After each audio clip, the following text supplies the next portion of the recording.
Ahí acabo de compartir la dirección del sitio en el chat y creo que ya podemos ir empezando. ¿Te parece? Cuando quieran. Bueno,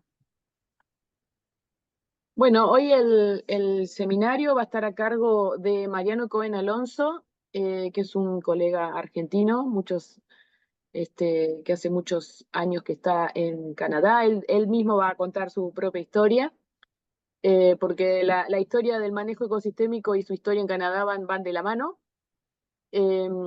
Así que le dejamos a él la palabra. Mariano, cuando quieras, podés empezar. Muchas gracias, Vana. Ponete en mudo. La tengo a Vana ahí atrás, entonces me hace el eco. Sí, miren, ahí está. Sí. Les iba a decir que se veían en el mismo lugar. Y a ver si haciendo lío con la cámara yo por hacerme el gracioso. Ahí está.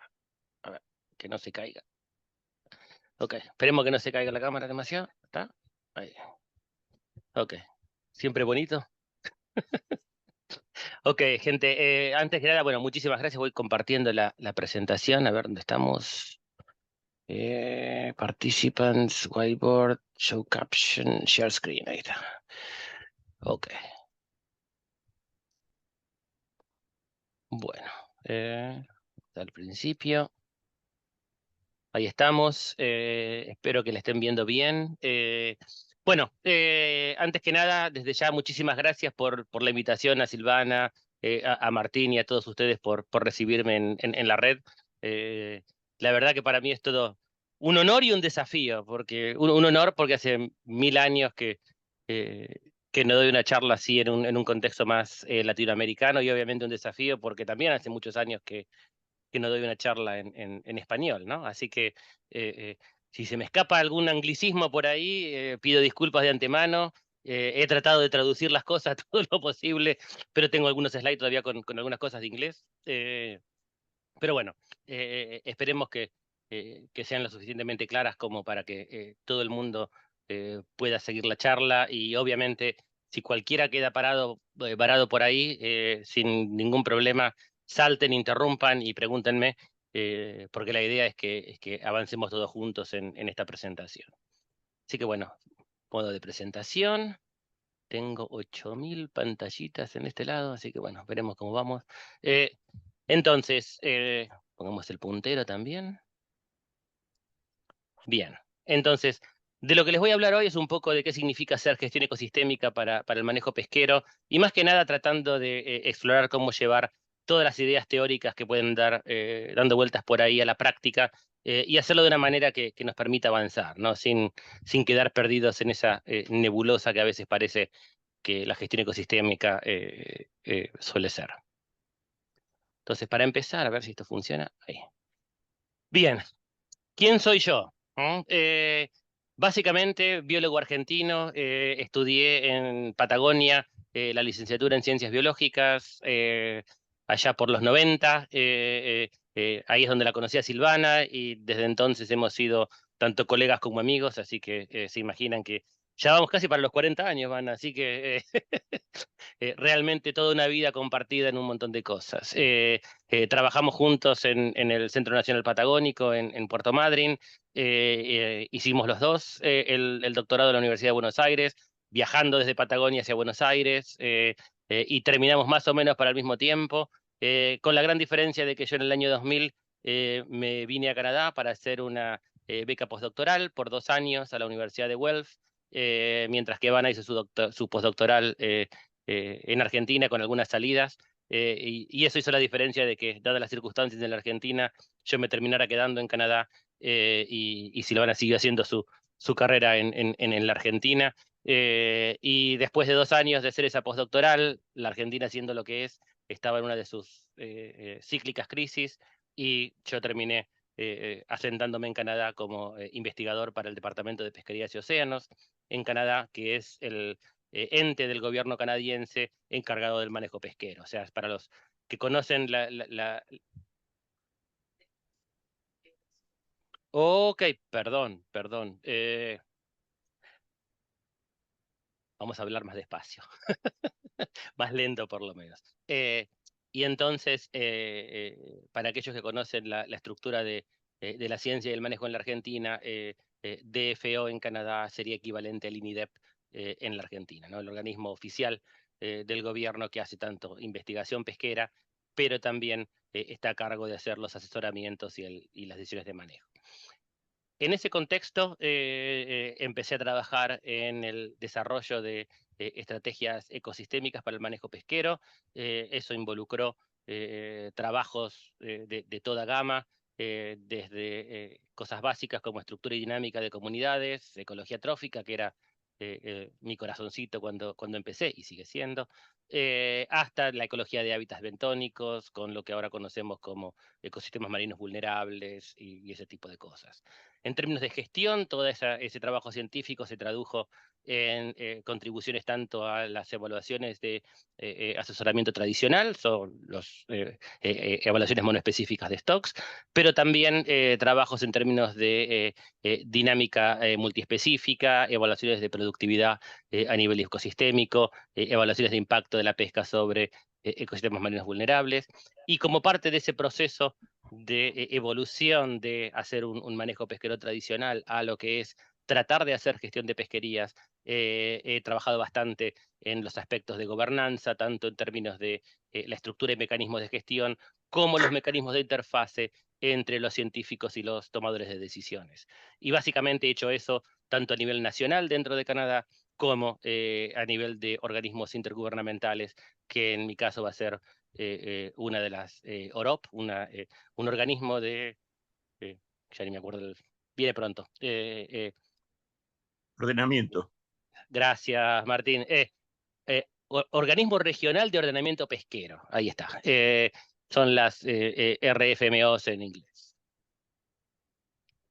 Ahora bien, antes de entrar en todos los detalles, quiero simplemente agradecer también a todo un montón de gente. Obviamente no los voy a nombrar ni les voy a dar demasiados detalles a ustedes, pero está clarísimo que hacer este tipo de trabajo no es algo que se puede hacer solo, ¿no? O sea, el trabajo de gestión ecosistémica es en forma inherente un trabajo de equipo, un trabajo comunitario, donde uno tiene que interactuar con gente, tanto dentro de la ciencia como dentro de los aspectos de gestión y obviamente con los pescadores. Así que acá tengo algunas fotos de distintas reuniones en los últimos años y simplemente como para mostrar que hay siempre un volumen de gente muy grande. No toda esta gente está haciendo gestión ecosistémica, cada uno hace sus cosas y el secreto es tratar de empezar a integrar esas cosas en una forma más o menos coherente.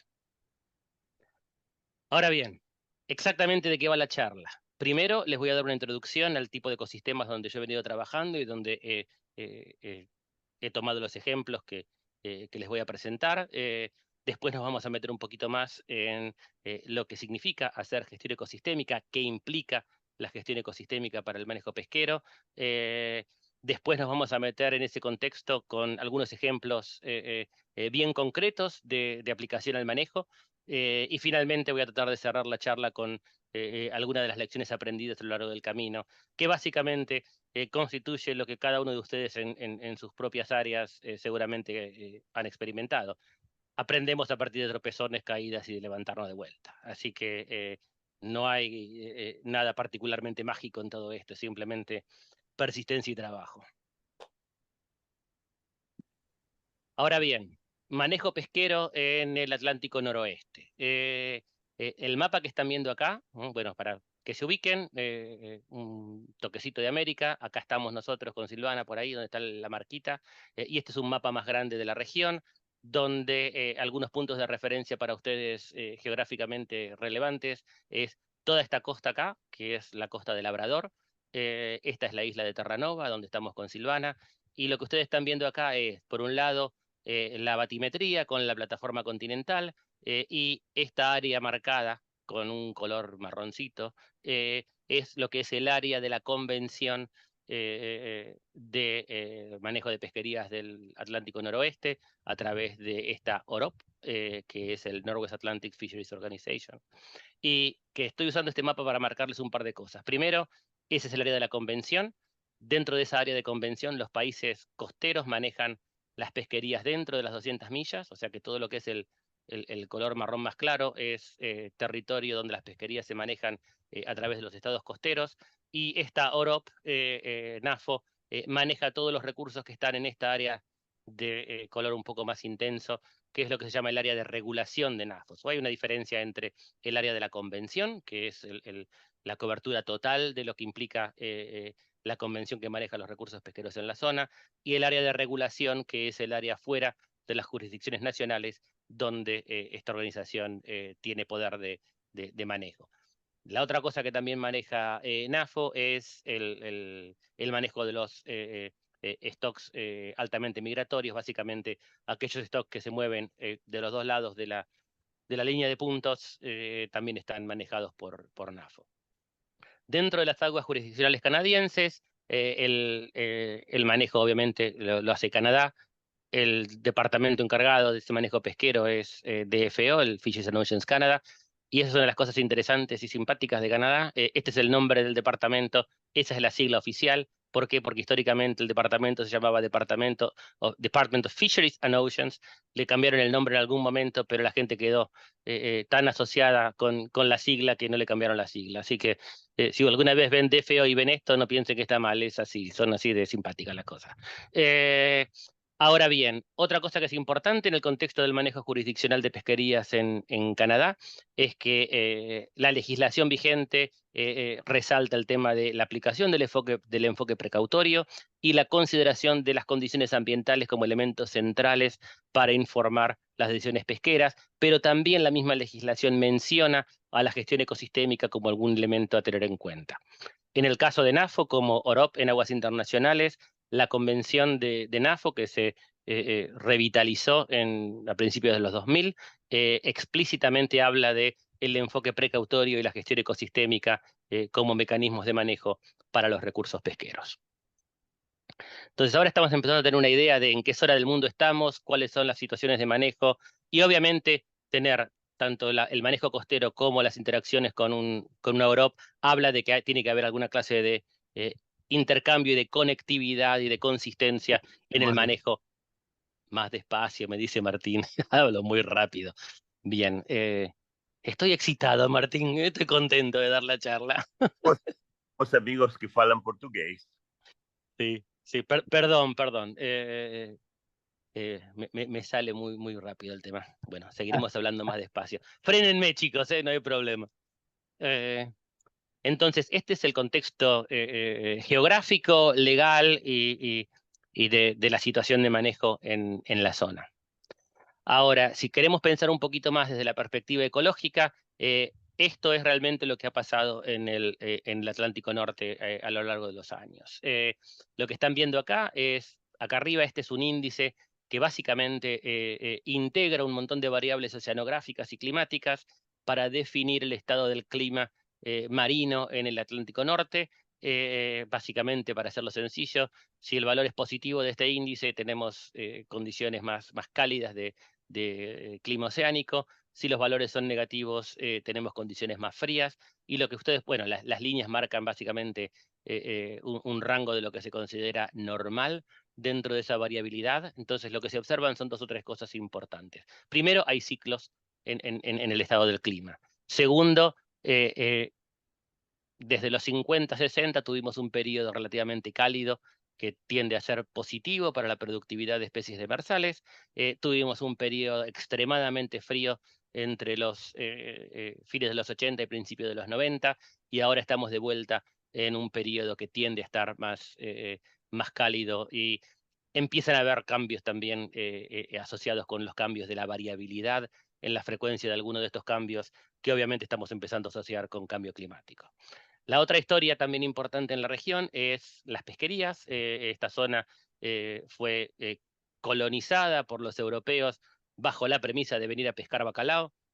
Fueron los primeros objetivos que tuvieron los europeos cuando llegaron a esta zona.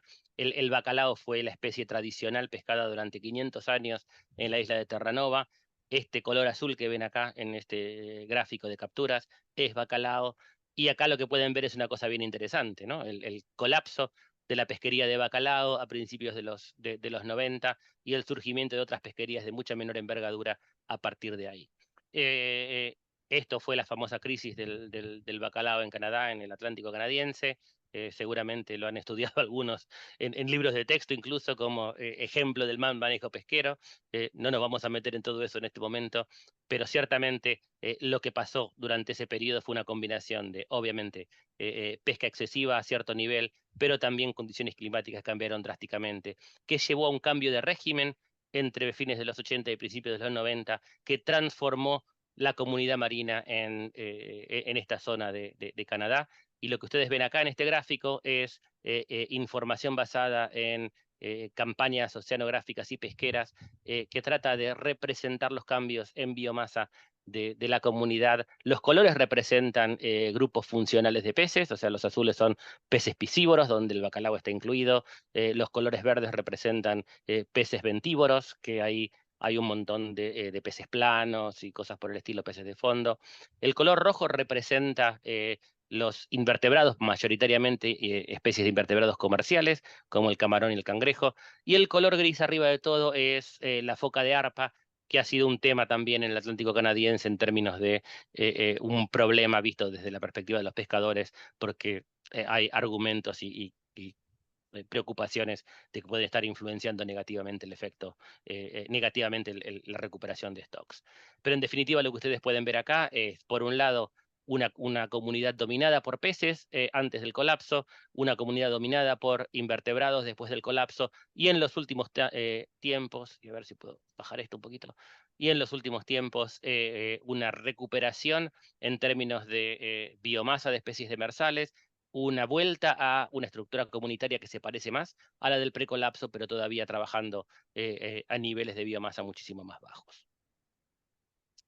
Entonces, ese es el panorama y el ambiente en el cual he venido trabajando durante todos estos años. Esa es la clase de background que tenemos en esta zona, y desde esa perspectiva es que hemos tratado de avanzar en la medida posible estas cuestiones de gestión ecosistémica.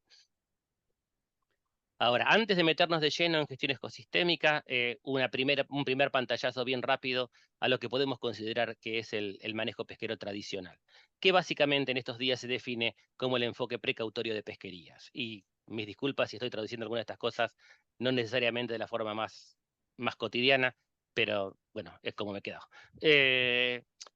Entonces, ¿qué significa un manejo tradicional de pesquerías? Primero, es un manejo monoespecífico, enfocado exclusivamente en un stock. Se basa en el principio de precaución. Uno de los conceptos subyacentes fundamentales detrás de todo esto es la idea de máximo rendimiento sostenible, y los esquemas de manejo suelen tener una estructura parecida a la que está en este gráfico. O sea, cada región puede tener su variante. Un gráfico como esto es lo que se suele llamar un Covey plot, si ustedes son, digamos, familiares con el manejo pesquero.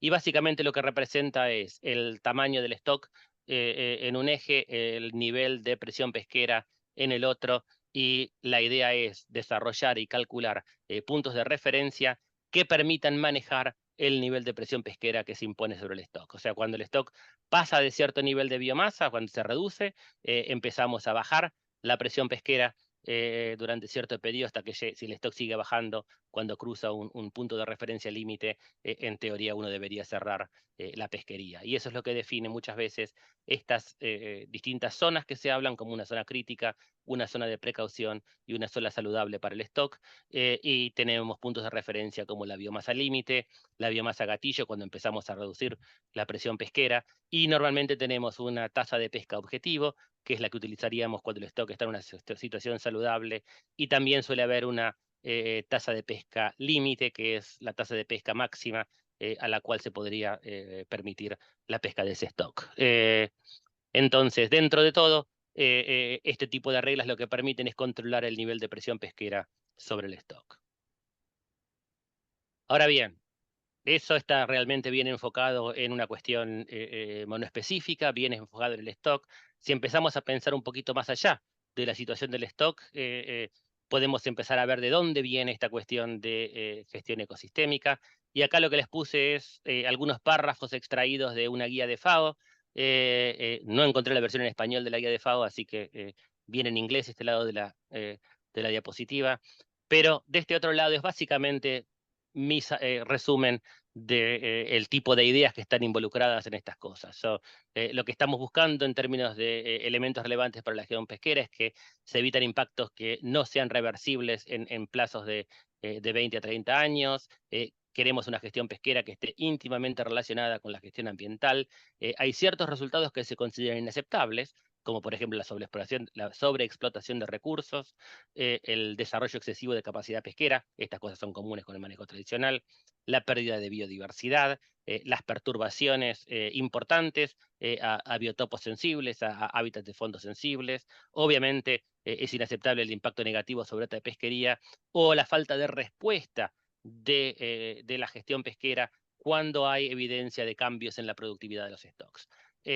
Otros elementos que también vienen a cuento es el tema este de que cuando hay muchas pesquerías operando en un mismo ambiente, se deben considerar los impactos acumulados de todas esas pesquerías y obviamente los planes de manejo en este contexto tienen que tener horizontes de al menos 2 a 3 décadas. O sea, una perspectiva bien diferente de la que uno podría imaginarse en el manejo monoespecífico tradicional. Sin embargo, les he hecho una trampa, mis amigos. Todo esto viene de esta guía de FAO, es la guía de FAO sobre el enfoque precautorio de pesquerías y la introducción de especies, no especias, como dice ahí, no sé si me equivoqué yo o el traductor, pero básicamente esta es una guía de FAO del año 96. Esta es la guía de FAO, una de las tantas guías de FAO que introdujeron el principio de precaución y el enfoque precautorio en el manejo de pesquerías. ¿Qué es lo que nos está diciendo esto? Que estas ideas que estamos hablando en estos tiempos con la gestión ecosistémica no es nada nuevo. Quizás sea un nuevo nombre, quizás tenga sus variantes y sus refinamientos en estos días, pero básicamente la gestión precautoria no es otra cosa más que tratar de implementar en forma más fidedigna a las ideas originales lo que tradicionalmente se consideró fue la gestión precautoria de pesquerías. Ahora, si miramos cómo se miran hoy las gestiones ecosistémicas, básicamente no es una sola cosa.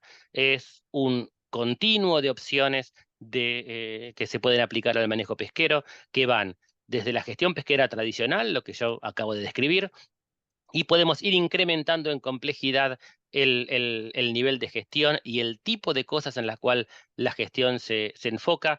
Entonces podemos hablar de lo que es el enfoque ecosistémico para la gestión de pesquerías. Este nivel de tratamiento ecosistémico sigue siendo una aproximación que se enfoca a nivel monoespecífico, está centrada en el manejo de especies individuales o de stocks individuales, pero empieza a incorporar en el manejo elementos que no son tradicionales en el manejo pesquero clásico, como la presión de predación, como la disponibilidad de alimento, como las condiciones ambientales, que pueden empezar a influenciar la dinámica del stock que queremos manejar.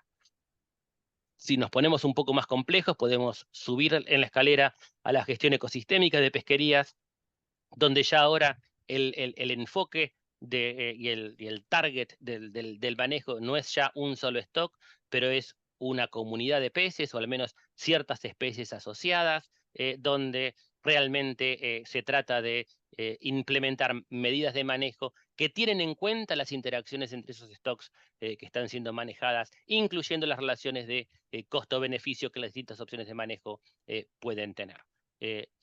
La diferencia entre este nivel y el que le sigue es que hasta ahora veníamos hablando nada más que de manejo pesquero. Si subimos un escalafón más a la gestión ecosistémica a secas, en realidad estamos hablando de planes de manejo que tratan de integrar el manejo de actividades humanas dentro de un determinado ecosistema, ya sea la pesca, pero también puede ser el desarrollo de energía eólica, petróleo, el ecoturismo y otro tipo de actividades. Entonces, lo que estamos viendo es que cuando uno habla de gestión ecosistémica, no está hablando nunca de una sola cosa. Depende de donde uno esté parado, qué clase de objetivos la gestión tenga, qué clase de elementos entren dentro de la gestión, pero al final del día lo que importa es que estamos aumentando la calidad de información y la cantidad de información que entra en la gestión y que estamos utilizando diferentes niveles de objetivos a medida que avanzamos. Para hacerlo de vuelta sencillito, manejo pesquero tradicional, solamente mi especie y el efecto de la pesquería. Enfoque ecosistémico, mi especie, pero también considerando los efectos ambientales, predador, presa, ambiente, en el manejo de esa pesquería. Gestión ecosistémica de pesquerías, ahora hablamos de manejo de muchas especies al mismo tiempo, considerando los trade-offs. Y gestión ecosistémica, además de pesquerías, estamos manejando un montón de otras actividades. Ahora bien, si traemos todo esto de vuelta y decimos, bueno, ¿qué tienen en común todo este tipo de visiones ecosistémicas para el manejo pesquero? Hay ciertos elementos bastante claros que están en básicamente todas las versiones de gestión ecosistémica que ustedes se pueden encontrar alrededor del mundo. La primera es que obviamente es un esquema holístico que trata de describir el manejo pesquero considerando, por un lado, un enfoque centrado en la sustentabilidad de largo plazo y que no solamente está enfocado en la sustentabilidad ecológica, sino que también hay elementos de sustentabilidad económica y social. Son los tres pilares de sustentabilidad aplicados al manejo pesquero. El segundo punto es que también hay una consideración y un deseo de mantener o restaurar la estructura y funcionamiento ecológico del sistema que está sometido a presión pesquera. El tercero es que hay mecanismos de manejo que están integrando esas actividades humanas que operan en el ecosistema. En el contexto del que estamos hablando nosotros son pesquerías, pero como ya dije, si fuera nada más que gestión ecosistémica podrían ser otras cosas. Y el punto final básicamente es que estamos tratando de considerar en forma explícita las opciones y los costos y beneficios de esas distintas opciones de manejo. O sea, si yo quiero explotar más una especie presa, entonces tengo que bajar la presión de pesca sobre su predador, porque este predador va a estar siendo impactado tanto por la pesca como por la reducción de fuentes de alimento. Por ejemplo, ese tipo de trade-offs son las cosas que uno tiene que empezar a considerar. Lo que tienen acá es básicamente la estructura de lo que es la hoja de rutas de NAFO, esta OROP que les hablé, para implementar la gestión ecosistémica en el marco del manejo pesquero de esa organización. No les voy a contar demasiado de cada una de estas cajitas. Lo que vamos a hacer es simplificar esto en 3 o 4 elementos fundamentales. El primero es que hay que identificar la unidad ecosistémica sobre la cual uno está trabajando, o sea, cuál es el área donde uno tiene que empezar a pensar en todo este tipo de cuestiones. La segunda es que además de el trabajo de stock assessment tradicional que si hacemos es lo que en el contexto de esta hoja de rutas es lo que se llama Tier 3.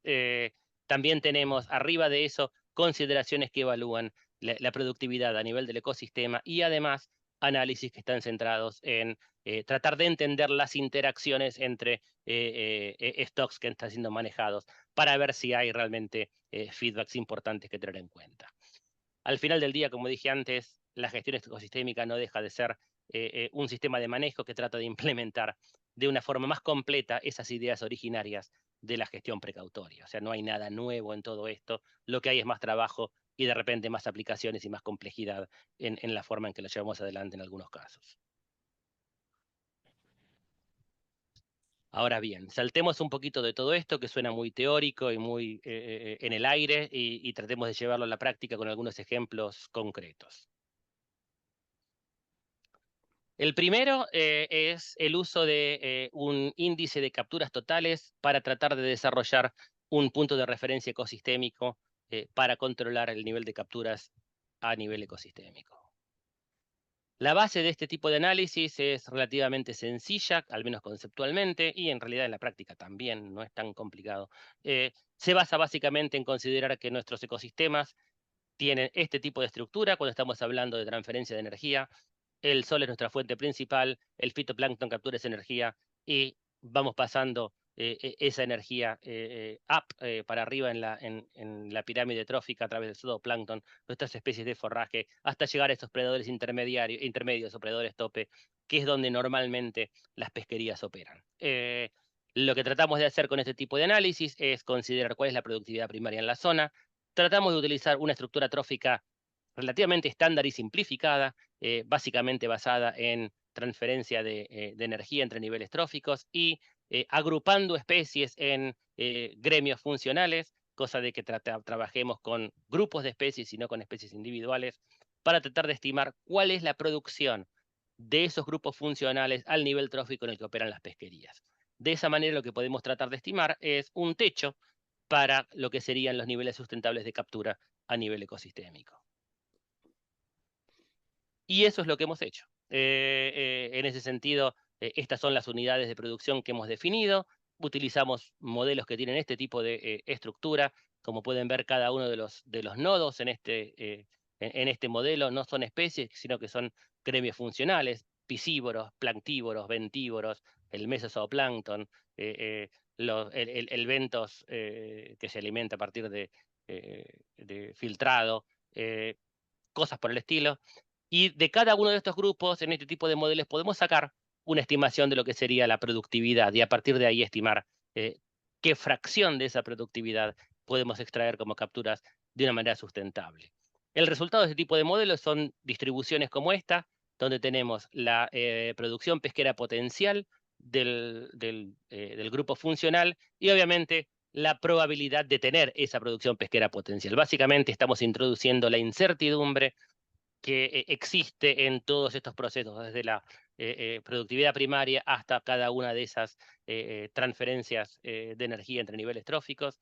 Entonces, una forma de asegurarnos de que vamos a estar del lado seguro de la extracción, es decir, bueno, de esta distribución yo puedo agarrar un percentil relativamente bajo, entonces si yo limito mis capturas a este nivel en esta distribución, tengo una probabilidad relativamente baja, es decir, todo el área que está por acá, de que el verdadero valor de productividad haya sido excedido. Si yo uso este valor como un índice límite, me estoy dando un espacio de seguridad para poder ver hasta dónde se puede pescar en forma agregada cada uno de estos gremios funcionales.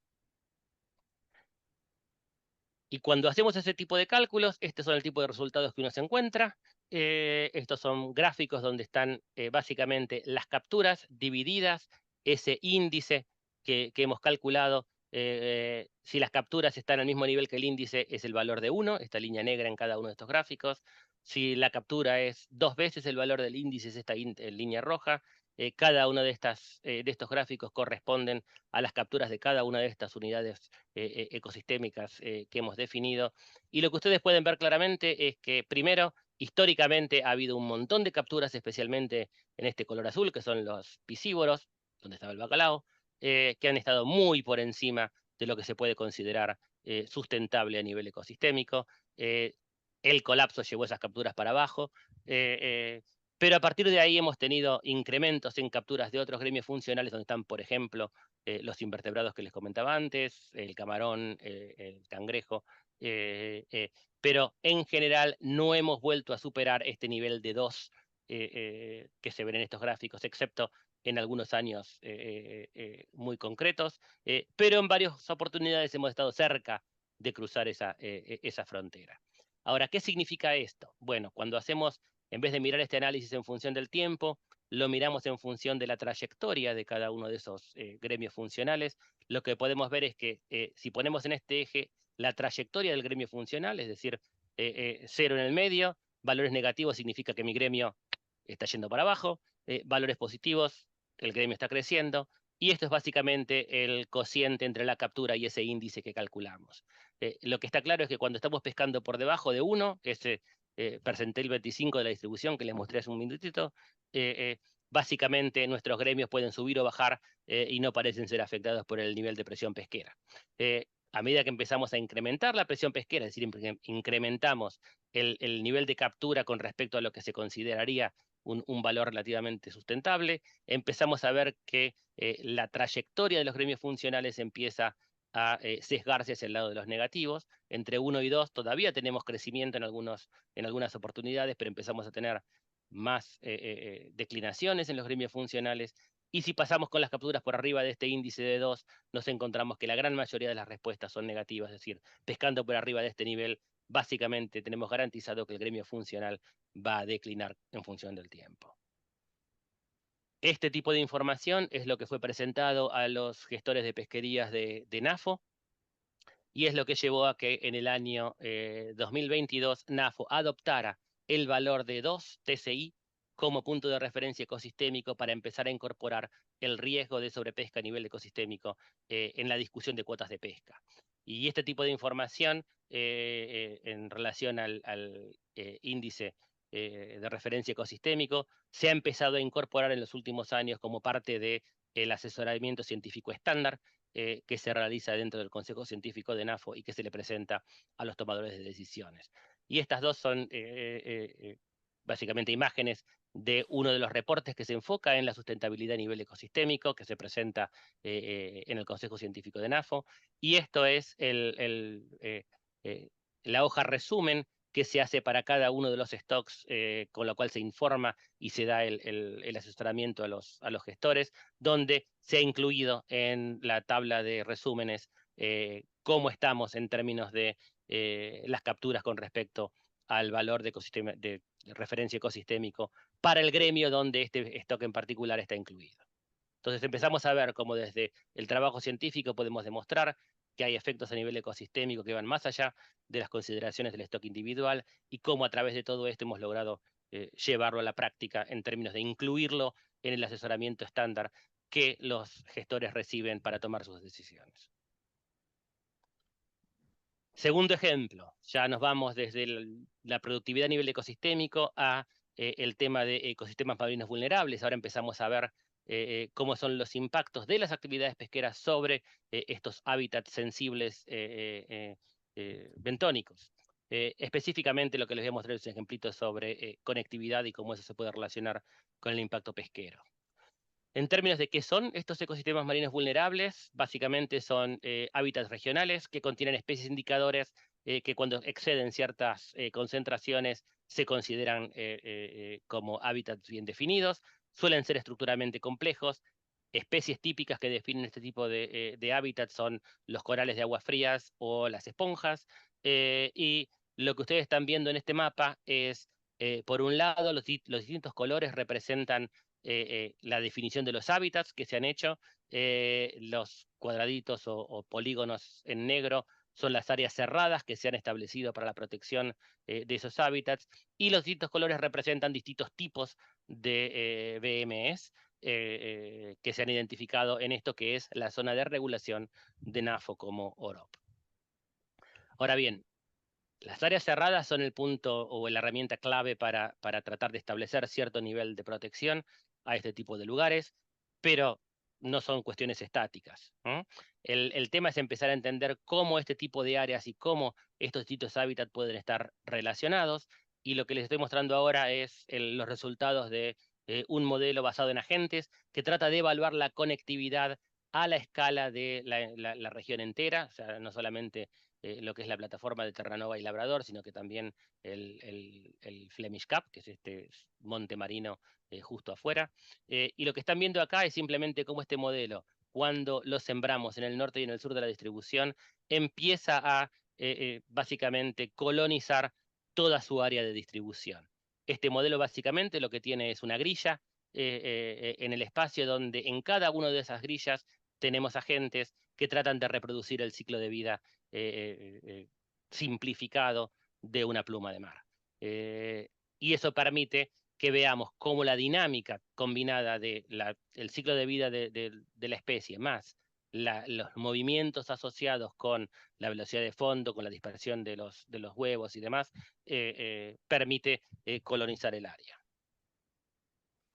Ahora bien, si tenemos un modelo que nos permite describir la dinámica en el espacio y en el tiempo de esta especie, podemos incorporar dentro de ese modelo el efecto de la pesca a través de calcular una probabilidad promedio de que cualquiera de nuestras regiones dentro de ese mapa esté siendo pescada, y también la intensidad con la cual cada una de esas regiones están siendo pescadas.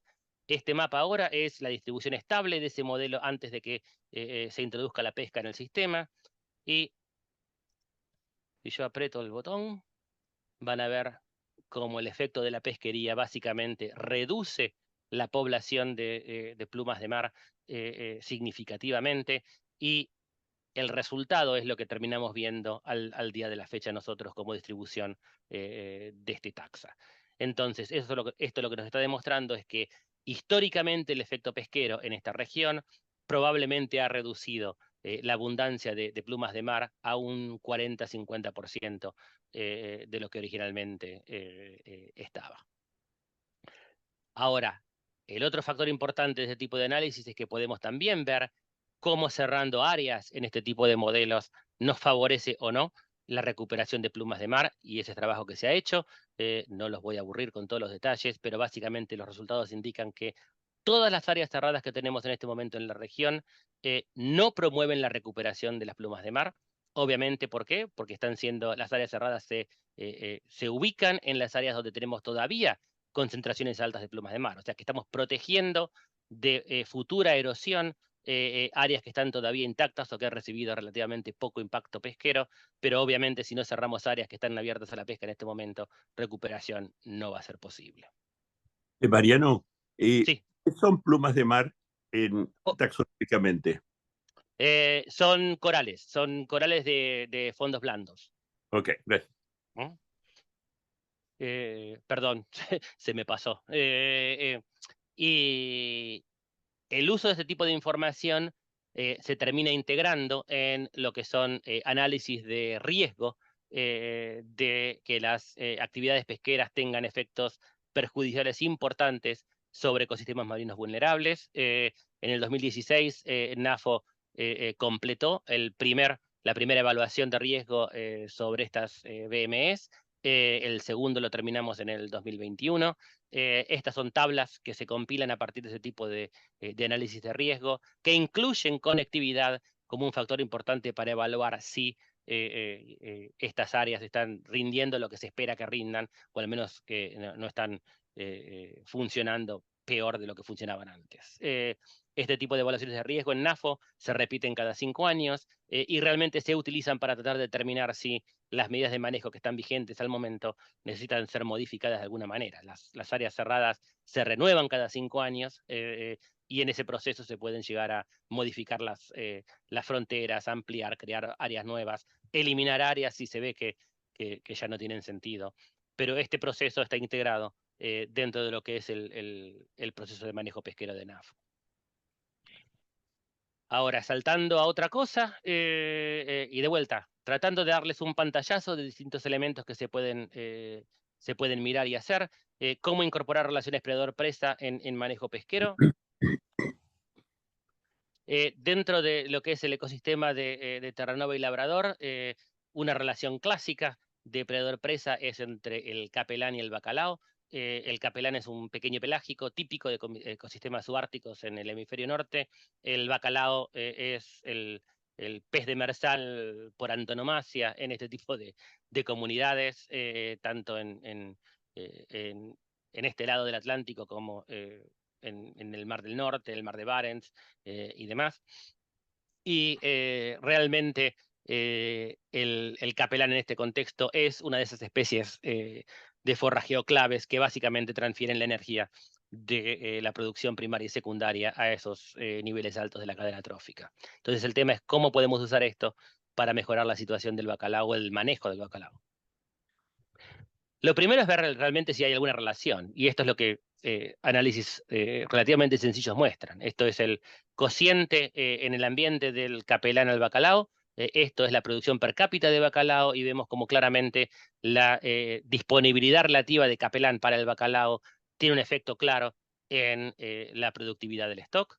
Y si lo miramos en función del tiempo, podemos ver que el colapso del capelán en realidad ocurrió claramente un poco antes de lo que fue la declinación final del bacalao en la zona de Terranova y Labrador. Y podemos ver cómo en la recuperación que hemos visto en los últimos años, no llegando todavía a los niveles históricos, pero ciertamente mucho mejor que el periodo post-colapso, está asociada con mejoras de los niveles de capelán en el ambiente. Obviamente, acuérdense que atrás de todo esto está el cambio de régimen, está la historia de sobrepesca, o sea que hay más detrás de esta historia que simplemente este gráfico. Pero podemos usar esta información para desarrollar un modelo relativamente sencillo para el bacalao que incorpora información ecosistémica, básicamente que incorpora la abundancia de capelán para poder llevar adelante la productividad del bacalao. Y acá lo que ven son los resultados de ese modelo, los puntitos son los datos, la línea es el ajuste del modelo, y realmente un modelo relativamente sencillo puede describir la dinámica del bacalao muy bien en función de la disponibilidad de capelán. Y acá lo que están viendo es los puntitos que les mostré antes de la producción por cápita del bacalao en función del cociente entre capelán y bacalao, y los cuadraditos representan los valores correspondientes que salen de este modelo. O sea, tenemos un modelo que con un poco más de información ecosistémica, no demasiada incluso, está empezando a poder conectar estas dos especies que son claves, tanto en términos de funcionamiento ecosistémico, como también son dos especies importantes en términos de pesca. Y de hecho, hemos usado ese tipo de información para informar el manejo pesquero de ambas especies. En el caso del capelán, se han usado este tipo de curvas que relacionan la producción per cápita del bacalao con el nivel de biomasa del capelán, y asociando este tipo de curvas se puede establecer el punto de referencia límite para el capelán a partir del punto de referencia establecido para el bacalao. Básicamente lo que estamos diciendo es que el punto de referencia informado ecosistémicamente para el capelán es aquel nivel de biomasa que permitiría al menos que el bacalao se sostenga a su propio punto de referencia biomasa límite. Y de esta manera empezamos a conectar los puntos de referencia límite de los dos stocks. En el caso del manejo del bacalao por el otro lado, lo que se ha hecho es incorporar este cociente de capelán bacalao dentro del modelo oficial de evaluación del bacalao como un factor de regulación de la mortalidad natural dentro de ese modelo. Entonces, lo que estamos empezando es a traer, por un lado, información del bacalao para informar el punto de referencia del capelán, y por el otro lado estamos utilizando información de capelán para poder informar las expectativas de mortalidad natural del bacalao en la evaluación del stock. Bien, todo muy lindo, pero ¿qué significa todo esto para cada uno de ustedes? ¿Cómo lo pueden usar? Y como me dijeron hace mucho tiempo a mí, ¿cómo se come un elefante? De un bocado por vez, ¿no? O sea, yo les he mostrado pequeños ejemplos de cosas que se han hecho a lo largo del tiempo, desde que empecé a trabajar 20 años atrás en DFO hasta ahora. O sea, que realmente hay una, un periodo de tiempo largo para llegar a este tipo de resultados que ustedes están viendo ahora, no pasan de un día a la noche, ¿no? Y es importante también tener en cuenta de que no todo se puede hacer en todos lados de la misma manera, ¿no? Es importante reconocer que la gestión ecosistémica en cualquier lado del mundo es trabajo en progreso, ¿no? En ningún lugar del mundo existe una implementación completa de gestión ecosistémica que cubra todos los aspectos que son necesarios o que podrían ser importantes. Nadie tiene esto totalmente claro, no hay recetas mágicas. En cualquier lugar del mundo que ustedes hablen con alguien que trabaja en gestión ecosistémica, le van a decir más o menos lo mismo. Estamos tratando de avanzar de la mejor forma que podemos. No hay milagros, ¿no? Y el único secreto realmente es empezar y empezar a avanzar desde donde cada uno de ustedes está, ¿no? Y ser persistente, ¿no? Esto no es una carrera de velocidad, esto es una ultramaratón. O sea, son 20 años de trabajo para llegar a este punto. El trabajo del punto de referencia ecosistémico que les mostré hace un ratito llevó casi 15 años de desarrollo, no solamente para hacer la ciencia, sino también para poder convencer a los gestores de pesquerías de que era algo que era importante utilizar. El otro punto que es importante, el marco regulatorio del contexto social, ¿no? La gestión ecosistémica no es una actividad exclusivamente científica. La ciencia es un componente y es un componente importante, pero es súper importante considerar el marco regulatorio donde esa gestión ecosistémica se pretende implementar, ¿no? Si ustedes no tienen un diálogo entre los científicos y los gestores de pesquerías, y si lo que ustedes desarrollan como herramientas no pueden ser utilizadas dentro del marco de gestión vigente, realmente están empezando con el pie izquierdo el proceso. La ciencia es importante, pero hay que mirar bien cómo es el sistema de manejo, cómo es la regulación vigente, qué cosas permiten y no permiten esas regulaciones, como para saber cuál es el punto de partida que tiene más expectativas de ser exitoso. La otra parte que es sumamente importante, el contexto social. O sea, no podemos llegar a una gestión ecosistémica que funcione si la gente afectada no está convencida de que los cambios que ustedes proponen son para bien, ¿no? O sea, este tipo de cosas hay que mostrarlas de a poco, hay que interactuar con la gente, en la medida de lo posible tratar de desarrollar las cosas en forma participativa y hay que empezar a construir consensos a lo largo del camino, ¿no? Sin ese consenso construido a través del tiempo, la implementación no llega. ¿Qué pasa con el manejo pesquero tradicional? Bueno, primero que no está mal, ¿no? A lo sumo es incompleto, ¿no? Lo que hemos mostrado ahora es que hay cosas que hay que tener en cuenta que el manejo pesquero tradicional no tenía en cuenta, pero eso no significa que hay que tirar a la basura el manejo pesquero tradicional. Lo que hace la gestión ecosistémica es aumentar ese manejo, es mejorar ese manejo, ¿no? Y en muchos casos el manejo pesquero va a seguir siendo monoespecífico y enfocado en los stocks porque es lo que en este momento está funcionando. Entonces, no hay que tratar de reinventar la rueda, hay que tratar de mejorar esa rueda que está ahí. Y finalmente, en muchos casos, simplemente pequeños, digamos, mejoras, pequeñas modificaciones del sistema de manejo pueden ser suficientes para atraer esa relevancia ecosistémica y esos factores ecosistémicos a la discusión, ¿no? Lo que sí tiene que cambiar es la perspectiva, ¿no? ¿Qué consideramos nosotros que es necesario tener para que podamos decir que el manejo que se hace sea sustentable? Históricamente nos enfocábamos en el máximo rendimiento sostenible desde la perspectiva de un stock. Hoy sabemos que eso no es suficiente y es más, puede ser hasta peligroso enfocarse en el manejo, en el rendimiento máximo sustentable a nivel individual, pero también sabemos que podemos integrar eso a nivel ecosistémico como el tipo de análisis que hemos hecho en el caso de NAFO con el TCI, y nos da una perspectiva de decir, bueno, empezamos a ver cómo la productividad ecosistémica puede empezar a actuar de límite a lo que vemos desde la perspectiva del stock individual. Y finalmente, la planificación es algo básico, ¿no? Si queremos saber, tenemos que saber a dónde vamos si queremos llegar. En ese sentido, es importante tratar de definir objetivos de movida desde el primer día, aunque no tengamos expectativas de cumplir con esos objetivos el primer día, ¿no? Pero es importante saber a dónde queremos llegar. Esos objetivos tienen que ser construidos de manera consensuada por todas las partes interesadas. Y en muchos casos, esa definición de objetivo es lo que en gran medida va a definir el tipo de gestión ecosistémica que hace falta. No tiene que haber una gestión ecosistémica homogénea a lo largo del planeta, no todo el mundo tiene que hacer exactamente lo mismo. Lo que es importante es empezar a hacerse las preguntas en forma sistemática, desarrollar planes como este, ¿no? O sea, este dibujito que es lo que usamos en NAFO, en sí mismo fue un avance, porque permitió, si les empiezo a contar, que cada uno de los distintos componentes de la organización se viera reflejado en este esquema. El desarrollar los objetivos es parte de la comisión, que son los gestores. Tenemos una evaluación del estado del ecosistema, tanto de productividad, pero también en estado del clima. O sea, todos los oceanógrafos y cambio climático empiezan a tener un rol acá.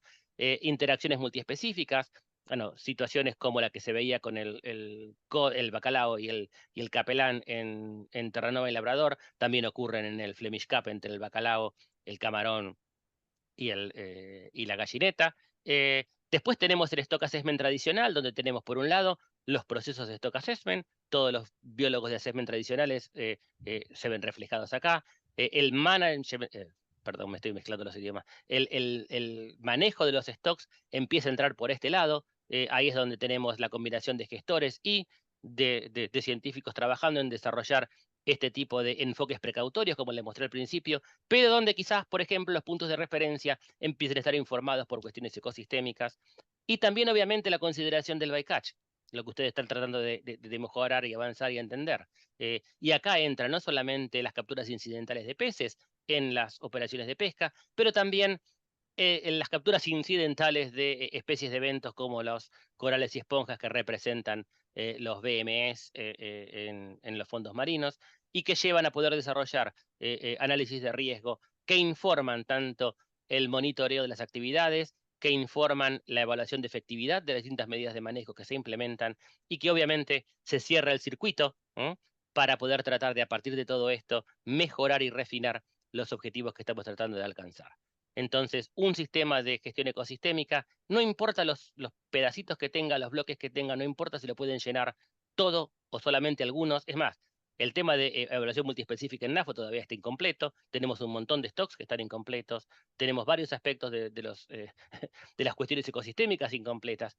No importa. Pero tenemos algo. Cuando empezamos, todas las cajitas estaban vacías. Hoy tenemos algunas cajitas llenas. La otra cosa que también es crítica. No piensen que hay que tener millones de recursos para poder avanzar, ¿no?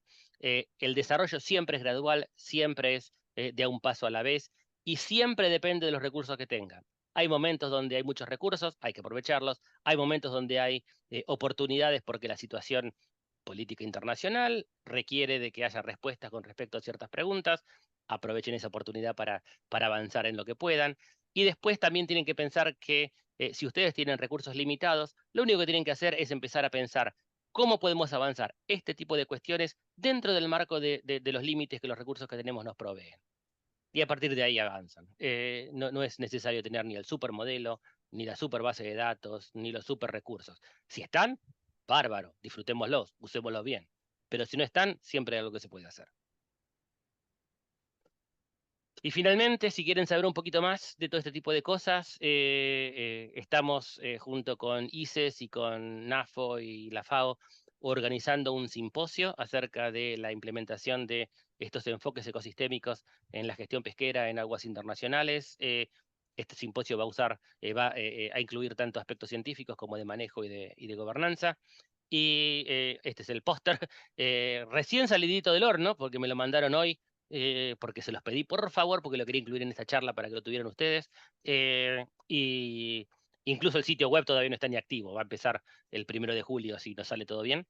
Pero bueno, si están interesados y quieren venir a Roma y escuchar un poco más de esto y participar, las puertas están abiertas. Muchas gracias y espero no haber ido demasiado rápido para los amigos de habla portuguesa. Y si hablé muy rápido, perdón. Pero bueno, acá estamos. No sé si me pasé del tiempo, ¿cómo estamos? Estamos perfectos en tiempo, así que ahora se abre la posibilidad de preguntas. Pueden levantar la mano o escribir las preguntas por la opción de preguntas y respuestas. Muy bien. ¿Dejo la presentación arriba? ¿O? Si querés, deja de compartirla. Así podemos ver más. Sí, ahí está. Ahí está. Muy bien. Yo dejo tiempo para que hagan preguntas los demás. Yo siempre tengo preguntas. Así que... Qué raro, Martín. Antes de las preguntas, una cosita que quería decirla antes y me olvidé de decirla.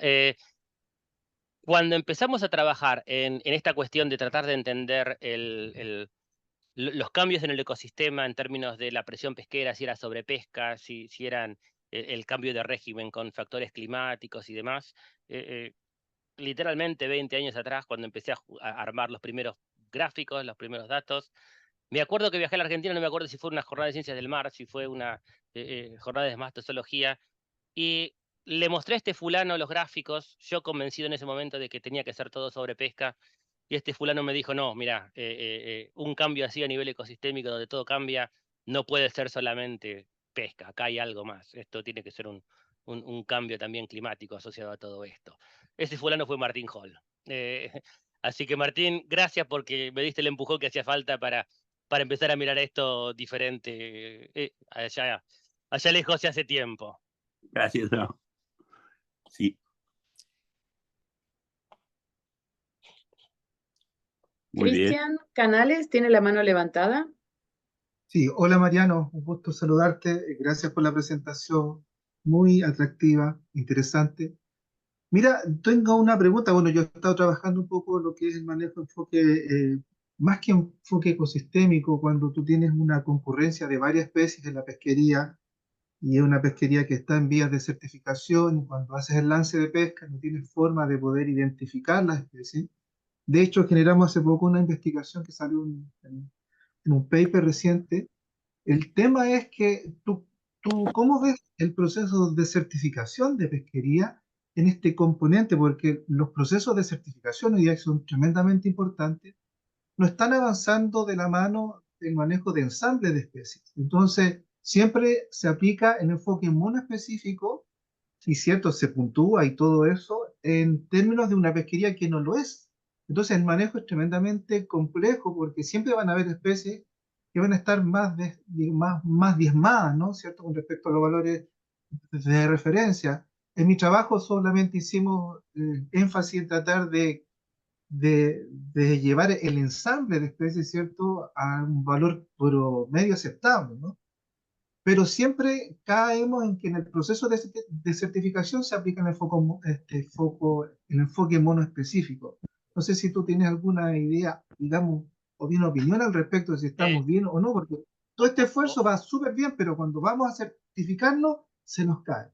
eh, opiniones tengo un montón, no sé cuántas de ellas van a ser útiles, pero totalmente de acuerdo. El problema que tenemos hoy con, bueno, un problema. Por un lado hay que reconocer que los procesos de certificación que tenemos hoy son algo valioso. O sea, yo he visto muchos cambios donde se ha empujado a la gestión, a mejorar cosas porque la industria necesitaba la certificación de una pesquería. O sea que ha habido un empuje por ese lado importante para mejorar cosas.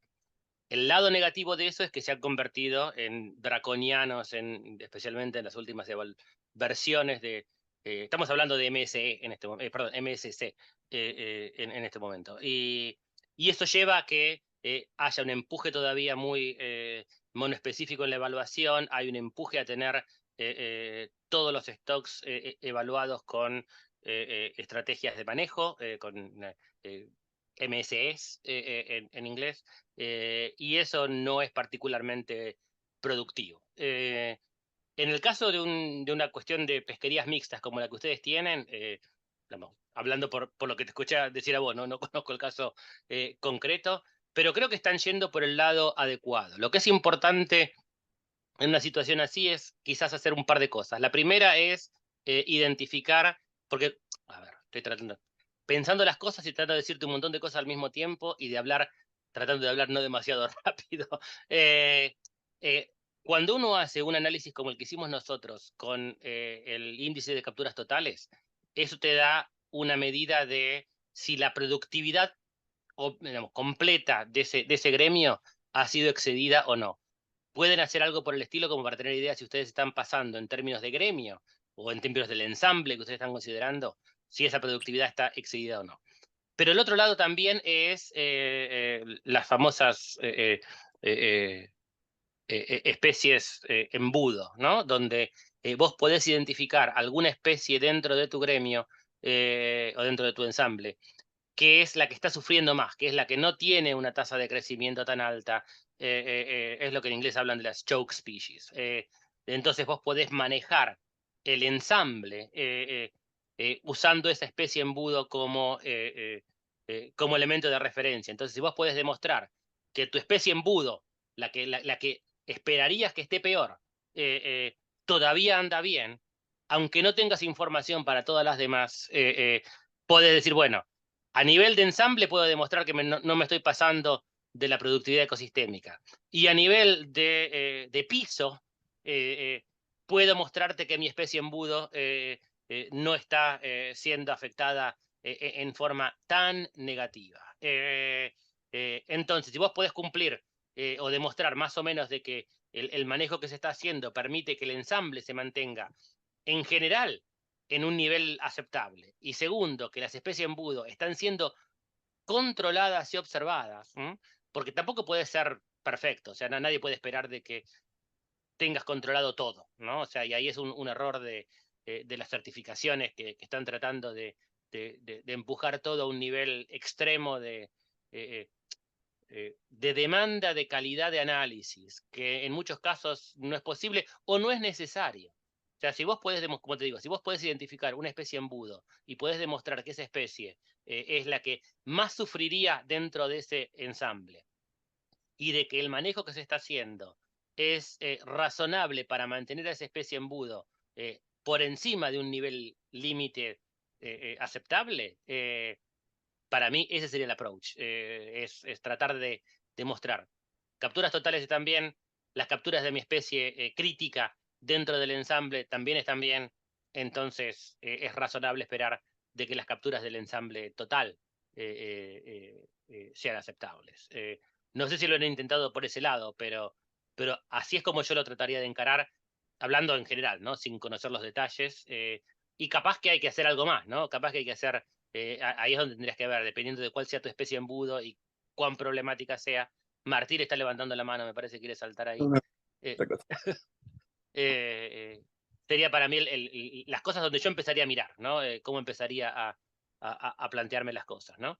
Porque básicamente lo que vos tenés es un problema de pesquerías mixtas. Y en general esos son el tipo de mecanismos que se usan para tratar de controlar ese tipo de situaciones. Sí, sí, más o menos así fue hecho. Ahí copié el enlace del artículo, que efectivamente tomamos una especie como satélite o una especie que fuera la indicadora, pero Sí. siempre persiste el tema del enfoque monoespecífico a la hora de certificar y te castigan y luego uno hace Y, todo el esfuerzo y dice, bueno, y, no se y, puede y, certificar la pesquería. Es el si tema. vos Disculpa utilizaste que Martín está bien.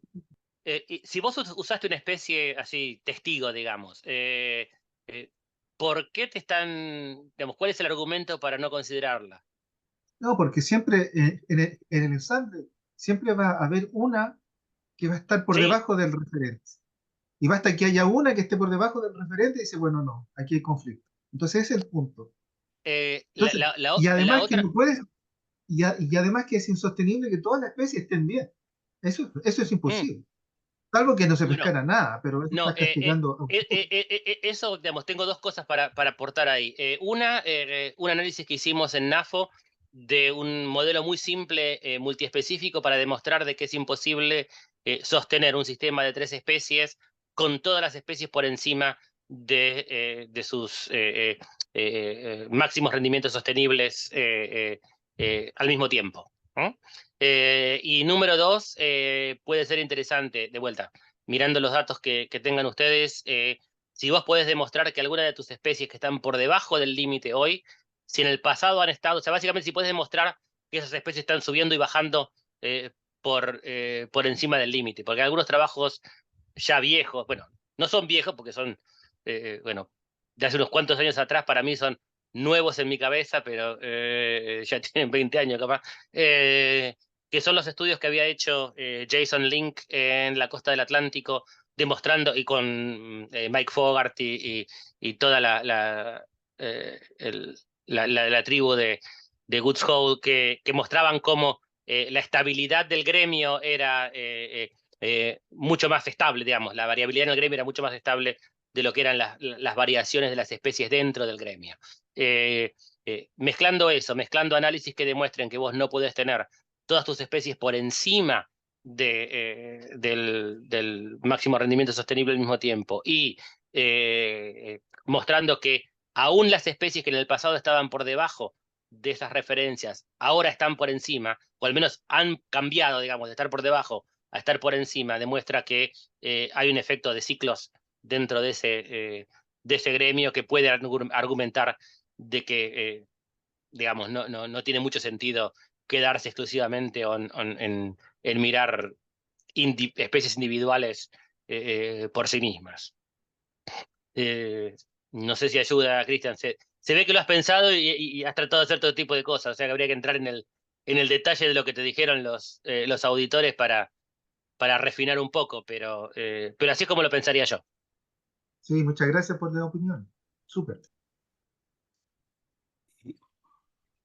Mariano, antes de Martín, hay una pregunta y un comentario en el chat de Héctor Vera sobre las particularidades que hay en las pesquerías de agua dulce y las pesquerías de ecosistemas marinos, si es que estas lecciones de pesca marina también son útiles y aplicables en pesca de agua dulce.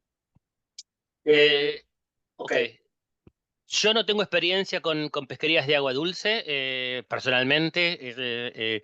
y también dependiendo de qué pesquerías de agua dulce hablemos, hay en general hay pesquerías, digamos, comerciales importantes de agua dulce en muchas regiones, y en otros casos son más pesquerías enfocadas en la pesca recreacional, que también pueden ser importantes.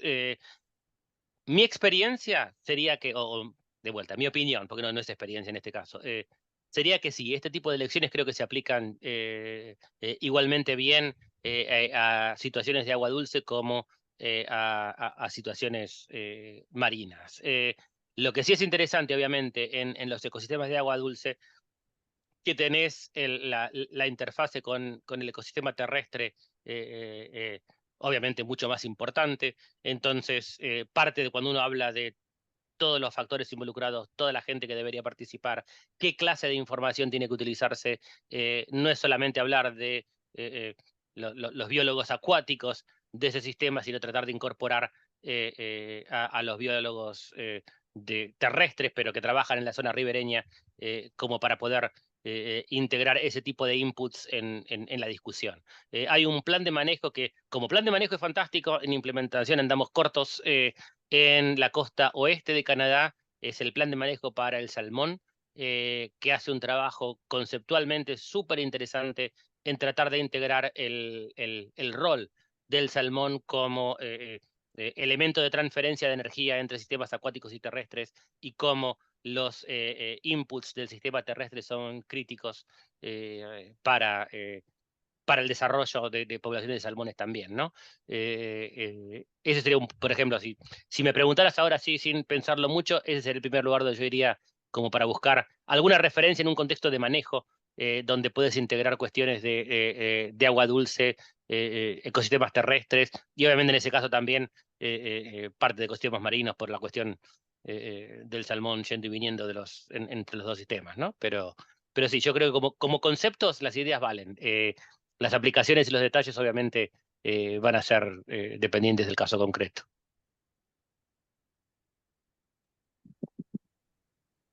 Muy bien, Héctor Vera, espero que haya sido contestada la pregunta. Tenemos otra pregunta en el chat de Rodolfo, no tengo el apellido.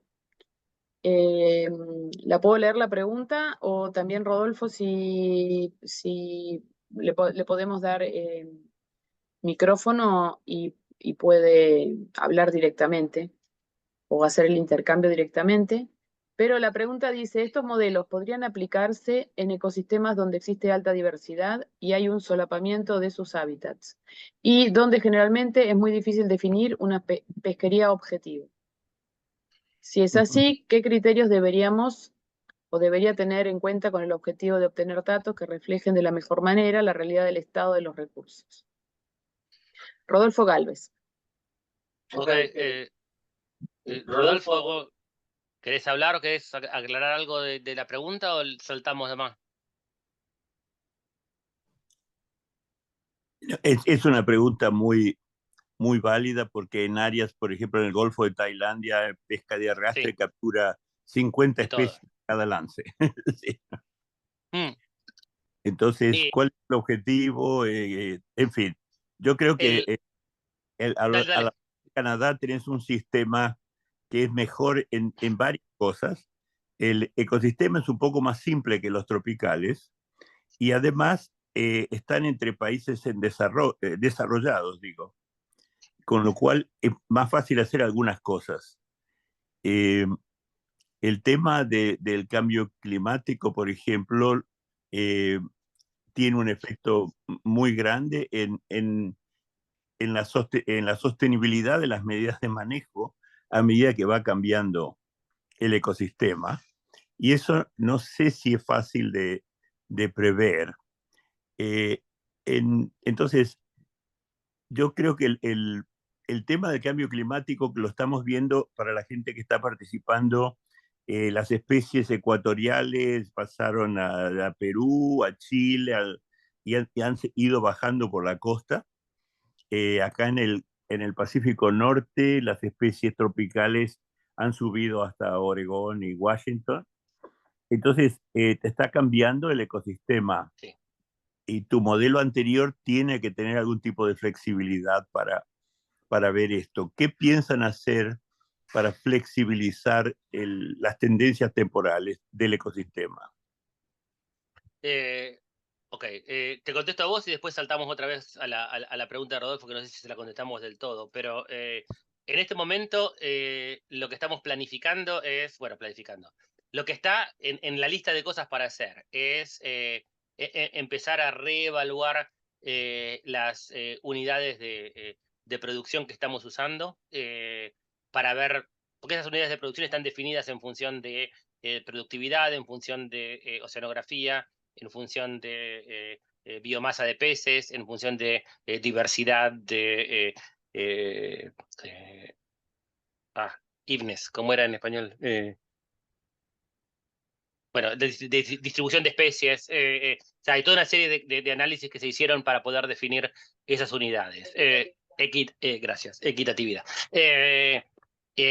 Cuando se hicieron los análisis originales, se hicieron varias pruebas de robustez para ver cómo la información se veía afectada en términos de si se utilizaba información a nivel taxonómico por especies o no y cosas por el estilo, y los resultados fueron relativamente robustos para nuestra región porque la definición de las comunidades está altamente asociada con una oceanografía fuerte, tanto desde el punto de vista de la batimetría, con cambios digamos, en las estructuras de fondo bien marcadas, los bancos, los canales, todo ese tipo de cosas, y una corriente de labrador relativamente fuerte que estructura un montón dónde van a parar las cosas. Desde el punto de vista de especies que vienen desde abajo, desde el sur, estamos empezando a tener algunas especies que aparecen, pero no demasiadas en este momento, no a nivel de que representan grandes volúmenes. Pero sí lo que estamos viendo es que en algunos ecosistemas la estructura de los gremios y de los grupos funcionales está cambiando. En la zona sur de Terranova, que es otra unidad funcional, estamos viendo el surgimiento de lo que es bueno, no sé el nombre bueno, debería haberlo buscado, el nombre de la especie en español es silverhake en inglés, no sé si es merluza plateada en español o algo parecido, pero que básicamente es otro piscívoro que históricamente era menor dentro del grupo funcional. El bacalao era el más importante y ahora se han revertido los roles. El bacalao en esta zona no se está recuperando y estamos viendo incrementos importantes de esta otra especie asociados con cambios de temperatura que han sido importantes. O sea que hay que empezar a introducir una componente dinámica en un montón de estas cosas, pero exactamente cómo lo vamos a hacer todavía está digamos, en el libro de apuntes. Cuestiones como el uso de modelos de distribuciones de especies asociados con cambios de temperatura, el uso de modelos de ese estilo, pero multiespecíficos. O sea, hay varias opciones como para empezar a tratar de redefinir algunas de estas unidades, pero también hay un punto, desde el punto de vista práctico, que hay que tener en cuenta. O sea, uno no quiere estar cambiando estas unidades año tras año. Hay que hacer una evaluación cada tanto, porque una cosa es la ciencia de cómo van cambiando estas cosas y otra cosa es el tratar de implementar estos cambios en el sistema de manejo. O sea, uno no puede ir a los gestores y decirle, bueno, el año pasado estas eran las unidades, el año que viene van a ser distintas. Directamente te sacan a patadas si les venís con un planteo de ese estilo. Entonces lo que tenés que hacer es primero plantearles una estructura de cambio, decir, bueno, así es como vamos a evaluar las cosas, y a partir de ahí empezar a desarrollar un sistema de evaluación de estas áreas y de evaluación de estos modelos con cuestiones en cambio. Estoy diciendo un montón de cosas y al mismo tiempo no estoy diciendo nada, pero básicamente al final del día lo que hay que hacer es tener en cuenta que estos cambios se vienen y empezar a buscar formas de incorporarlos más temprano que tarde. Pero mi aviso sería no tratar de generar cambios demasiado drásticos, no de movida. O sea, llegar a este punto para que los managers acepten ciertas cosas ha sido todo un trabajo. Si hay algo que los managers odian es el cambio brusco o el cambio continuo. Muchos pescadores también se oponen a veces a cambios demasiado rápidos. Entonces hay que balancear un poco. Básicamente, ¿cuánto ganás por tener un asesoramiento mucho más ajustado a la realidad ecológica versus cuánto perdés por el caos en el sistema de manejo que podés generar si las cosas cambian demasiado rápido. O sea que es un balance entre el sistema de manejo en sí y la ciencia que podés hacer y cuánto podés sostener la ciencia que estás haciendo. No sé si es claro o más confuso, Martín, No, no. pero ahí estamos. De, hay más cosas. Si hay preguntas, Silvana, si no, yo sigo. Sí, de Sergio Stima. Te felicita por la presentación, te agradece y te pregunta cuál es tu opinión sobre las áreas marinas protegidas para la conservación de biodiversidad y para la recuperación o el mantenimiento de los stocks pesqueros. Pregunta fácil. Bueno, como todo, el diablo está en el detalle. Áreas protegidas pueden ser muy valiosas para ciertas cosas y pueden ser absolutamente inútiles para otras. Tanto desde la perspectiva de cuál es el objetivo inicial por el cual se establecen las áreas marinas protegidas, segundo, dependiendo de la calidad de la información que se usó para definirlas, tercero, de cuál fue el proceso político que terminó definiendo los límites. Así que el problema no es si el área protegida es buena o mala, el tema es que ciertas áreas protegidas para ciertas cosas son buenas y ciertas áreas protegidas para ciertas cosas son malas. No hay una respuesta única para todo esto. Obviamente, si hablamos de protección de recursos bentónicos o especies de poca movilidad, la implementación de áreas cerradas o áreas con mayor limitación de actividades, dependiendo del caso, pueden ser más efectivas. Es de hecho lo que se hace en NAFO para proteger los BMS. Cerramos áreas a la pesca de fondo. ¿Por qué? Porque los corales y las esponjas no van a salir corriendo. Ahora, si queremos promover la recuperación de ciertos stocks, depende mucho de, primero, de si entendemos bien de la dinámica del stock lo suficiente a nivel espacial como para que podamos cerrar un área donde haya alguna posibilidad de recuperación. Segundo, si realmente el problema pasa por una cuestión de, no sé, cerrar áreas de reproducción o cosas por el estilo, o hay algún otro problema que está impidiendo la recuperación del stock. O sea, tenemos que entender qué es lo que está frenando el stock para recuperarse, a ver si una medida espacial como un área marina protegida es realmente la medida más efectiva o hay alguna otra clase de medida de manejo que es más relevante y más apropiada para el tipo de problema que se tiene. Y obviamente, si queremos hablar de áreas marinas protegidas, del mismo contexto de los parques nacionales a nivel terrestre, donde en realidad estamos tratando de cerrar un área para preservar alguna clase de estado seminatural que existe y no tenemos ninguna clase de objetivo específico de recuperar esto o aquello, entonces podemos tener parques cerrados y cumplan esa función. Pero no son necesariamente ni la panacea, ni son terribles tampoco. O sea, como te digo, el punto clave es cuál es el proceso, cuál es el objetivo y cuál es el proceso que se usa para definir las fronteras. Y te doy un ejemplo bien concreto. Es más, hace unos añitos publicamos un paper del proceso de diseño de un área marina protegida en el sur de Canadá, donde mostramos, por ejemplo, que se usó la ciencia para empezar.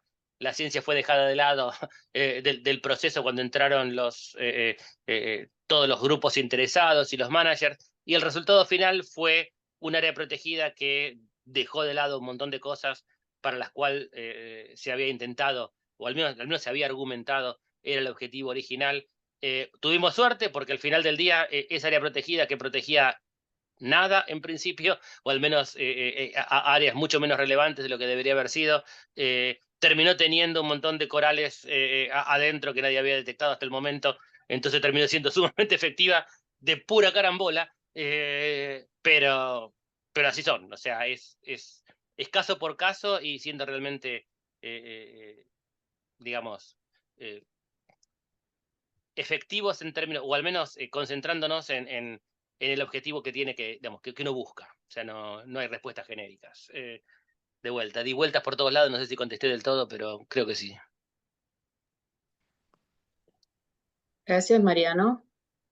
Manuel Correia tiene la mano levantada. ¿Qué tal? Un gusto saludarlos a todos. Mucho gusto, Mariano. En Un realidad, lo gusto. último que dijiste sobre las áreas marinas protegidas, estoy 100% de acuerdo. Lamentablemente, la mayoría pues tiende a más razones políticas que ecológicas y biológicas, ¿no? Y pues sí, te doy 100% unas sí sirven para algo y otras pues no sirven para lo que en realidad se quiere. Y en esta cuestión de conceptos, recientemente la semana pasada, justo cuando terminaba la reunión ahí en el 3-4 de junio, comenzaba la de ecosistema y captura incidental de la Comisión del Atún, el día 5 y 6 de junio, de los cuales yo soy copresidente. Y fue una reunión muy particular porque todos estos conceptos teóricos, diría yo, que manejamos, no sé por qué ahorita ha habido una tergiversación en este mundo de la globalización para tratar de entender todos estos situaciones que están ocurriendo a nivel mundial, cambio climático, variables, datos y datos y datos, y al final entramos en una diatriba donde se confundieron conceptos tan básicos, ¿no? Como estrategias de ordenación, estrategias de manejo, reglas de extracción. Se hicieron un enredo en esto cuando son conceptos básicos y entonces entramos en conceptos de vulnerabilidad y riesgo donde lo mezclaron con incertidumbre y que me dijeras que son personas que no están relacionadas al ambiente, ¿no? Yo creo que si Martín hubiera estado en la reunión, no, le hubiera dado no glaucoma, le hubiera dado hernia o le hubiera dado alguna cuestión mental, porque de verdad no sé qué está pasando, pero creo que debemos de enmendar el camino y revisar, ¿no? Algunos de estos conceptos. Entonces, esta parte de la teoría a la práctica, creo que tenemos que tener mucho cuidado, ¿no? Como tú decías, los conceptos clásicos no están malos, pero sí están incompletos. Pero los conceptos nuevos tampoco tenemos que estar eh, viendo hay que estarlos viendo y revisando, porque con esto de los nuevos algoritmos y la inteligencia artificial podemos estar cometiendo tal vez algún error y tenemos que estar muy cuidadosos en este sentido. Entonces ese era mi aporte en este sentido. Tenemos que tener cuidado con estos nuevos modelos que queremos implementar, ¿no? O se están implementando para pues poder tener decisiones pues un poquito mejor en cuanto a la conservación de las pesquerías o a la conservación de ciertas áreas. Eso es todo. Gracias. Siguiendo un poco lo que comentó recién, con respecto al áreas marinas protegidas, yo tengo una especie de alergia al 30x30. Todos lo tenemos, Martín. Bueno, un concepto que sale de comunicación social y no de ciencia. Entonces, un mapa de batimetría del Atlántico y el Pacífico de América, por ejemplo, muestra por qué es una tontería. Pero bueno, eso es aparte. Con respecto al manejo de recursos y de temas, NAFO tiene como miembros una cantidad de países desarrollados, con economías relativamente fuertes y eso. La Comisión del Atún tiene todos los países de la costa, desde Perú hasta Canadá, más algunos del otro lado y algunos europeos, pero lo que hay y lo que me refería es digamos, la varianza en el nivel económico medio de los países y las necesidades económicas son muy diferentes. Entonces tenés algunos países que están muy enfocados en la conservación y eso, y otros países que están viviendo más con necesidades inmediatas. Entonces tienen poblaciones muy numerosas de pescadores artesanales que a lo mejor viven de recursos costeros, que a lo mejor están sobreexplotados, pero es difícil pensar que esos países van a aceptar un acuerdo general que restrinja el uso de gente que está al borde de la pobreza. Entonces, yo creo que el manejo de ecosistemas es muy ayudado cuando tenés cierta homogeneidad entre los participantes, groseramente, ¿no? Pero a nivel económico, pero las condiciones económicas de algunos de los países que, que Correa conoce de Centro y Sudamérica y de México y demás, hacen difícil a veces que acepte la gente restricciones muy grandes. Entonces tenés medidas de manejo que se pierden porque no se cumplen. Eh, Y, y eso también se aplica a las áreas marinas protegidas. Haces un área muy bonita, pero no hay ninguna vigilancia. Eso te quería comentar. Digamos, hay la varianza de niveles económicos dentro de las comisiones como esta, como del Pacífico Occidental, como la del Atún del Atlántico, que tiene todos los países africanos, más los europeos, mediterráneos, etcétera, hacen difícil que encuentres objetivos comunes dadas las condiciones socioeconómicas y las fuentes de poder en los distintos lugares, ¿no? La eh, industria en Canadá tiene eh, mucho voz en otros lugares. yo creo que ahí le diste en el clavo con lo último, Martín. Primero, ciertamente en mi experiencia es que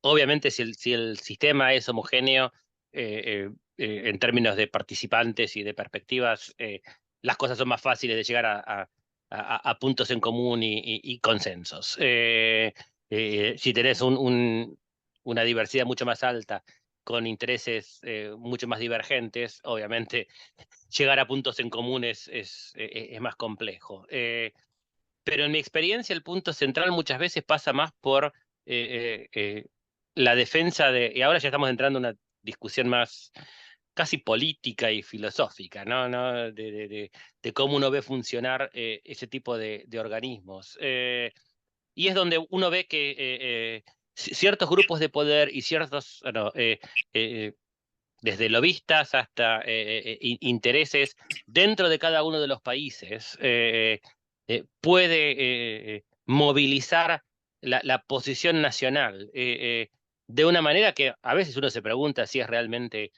si responde realmente a las necesidades reales de la gente que está pescando o no.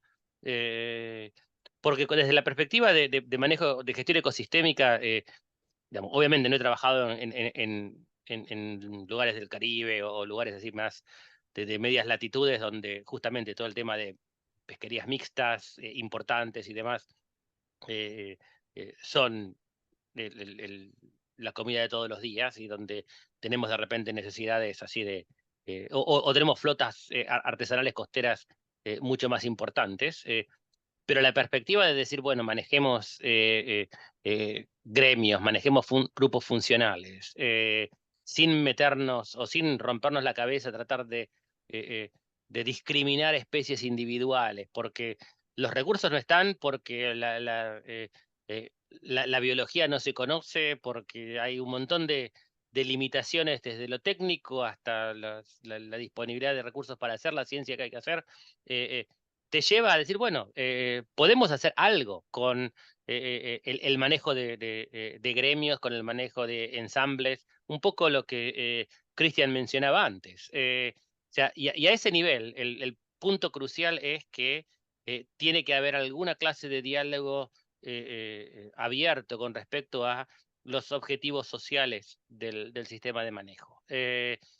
Que es donde muchos de las OROP, especialmente las atuneras, se complican. Bueno, todas se complican, porque ninguna OROP te va a andar diciendo cuáles son los objetivos de cada uno de los países individuales en términos de réditos económicos o de eh, beneficios sociales que pretenden obtener.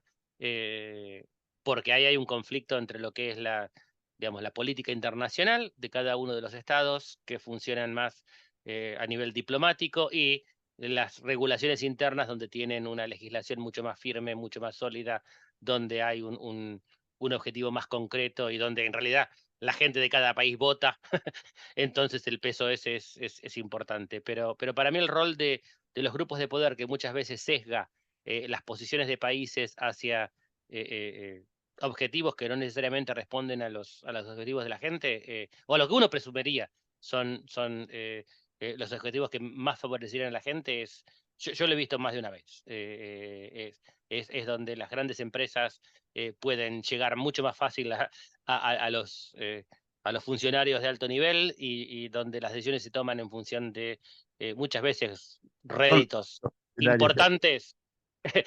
Sí, son réditos importantes para unos pocos y el costo lo paga el pescador artesanal de la costa. Pero en esos casos, idealmente, digamos, uno podría pensar que si uno empieza a hablar de preservar, por ejemplo, cuotas mínimas para todo ese tipo de comunidades costeras y el resto, digamos, la pesca industrial empieza a tener un rol cuando esas cuotas están cubiertas, ¿no? Es decir, bueno, en vez de empezar a discutir cuotas en términos de dónde valen más en términos de plata y quién gana más, es decir, bueno, tenemos comunidades costeras que tienen la prioridad. Una vez que esas necesidades están cubiertas, si queda cuota pasa a actividades industriales. O sea, Sí. uno pensaría que mecanismos como esos serían razonables de discutir y que podría llegarse a algún acuerdo entre países más y menos desarrollados. Pero eso no pasa porque no pasan por ahí los intereses. No, exactamente. Y la última pregunta, volviendo a una cosa, si el objetivo de manejo de ecosistemas fuera la producción de proteína para alimentar una cierta población, por ejemplo, en tu ejemplo de Canadá, probablemente la mejor receta sería una explotación de capelán a mayor nivel y mucho menor de cod, que es importante por el valor económico. Por ejemplo, en este lado, cada kilo de atún necesita como 16 o 17 kilos de alimento por año.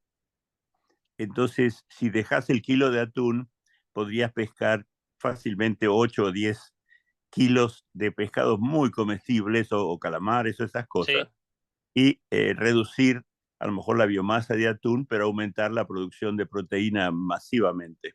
Totalmente. Esto no se menciona siquiera. No.